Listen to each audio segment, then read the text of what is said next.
The Invisible Boy by Trudy Ludwig, illustrated by Patrice Barton.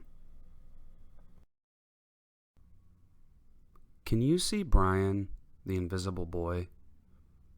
Even Mrs. Carlotti has trouble noticing him in her classroom. She's too busy dealing with Nathan and Sophie. Nathan has problems with what Mrs. Carlotti calls volume control. He uses his outside voice inside too much. Sophie whines and complains when she doesn't get her way. Nathan and Sophie take up a lot of space. Brian doesn't. When the bell rings for recess, Micah and JT take turns choosing kids for their kickball teams. The best players get picked first. Then the best friends of the best players. Then the friends of the best friends. Only Brian is left, still waiting and hoping.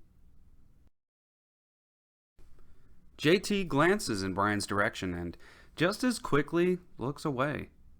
"We've got enough players for each team," he tells the others. "Let's play ball!" In the cafeteria, Madison and her friends talk about her birthday party. "The rope swing over the pool was awesome," says JT. "Yeah, so was the water slide," adds Fiona. "That was the best pool party ever." "I'm so glad you guys had fun," says Madison. Everybody did except Brian. He wasn't invited. At choosing time, while the other kids play board games and read, Brian sits at his table, doing what he loves to do best. He draws fire-breathing dragons scaling tall buildings. Greedy pirates digging for treasure, space aliens locked in intergalactic battles, and superheroes with the power to make friends wherever they go. On Monday morning, Mrs. Carlotti introduces Justin, a new student, to the class. Brian smiles shyly at him. Some of the other kids sneak looks at Justin, trying to figure out if he's cool enough to be their friend. They haven't quite made up their minds yet. At lunch, Madison and JT watch Justin eat with chopsticks. "What's that?" asks Madison as she points at Justin's food. "It's bulgogi." "Bull what?" "Bulgogi. It's Korean barbecued beef. My grandma made it for me. It's really good. Do you want to try some?" "There's no way I'd eat booger-gee." And the kids laugh. All of them. That is, except Brian. He sits there wondering which is worse, being laughed at or feeling invisible. The next day, when Justin goes to his cubby to put away his backpack, he notices a piece of paper with his name on it. "Justin, I thought the bulgogi looked good. Brian." At morning recess, Brian finds a piece of chalk on the ground and starts drawing away. "You're Brian, right?" "Yeah. Thanks for the note." "Hey, Justin," Emilio calls out from the tetherball court. "You're up next." "Sorry, I gotta go," says Justin. "By the way, that's a really cool drawing," he adds before taking off.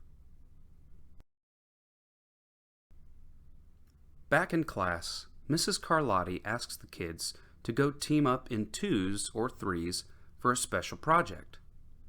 The kids scurry around the room to pair off. Brian heads toward Justin. "I'm already with Justin," says Emilio. Find someone else. Brian looks at the floor, wishing he could draw a hole right there to swallow him up. Mrs. Carlotti said we can have up to 3 people in our group. We're only 2. Come on, Emilio. Let him work with us. Okay, I guess. Mrs. Carlotti gives the class directions for the project. Your assignment is to work together to write a story about what you see in that photograph. Use your imagination and have fun. Whoa! Cool, says Emilio. What kind of people do you think would live in houses like that? I don't know, but I bet Brian could draw them to go with our story, says Justin. Brian smiles as he takes out his lucky pen.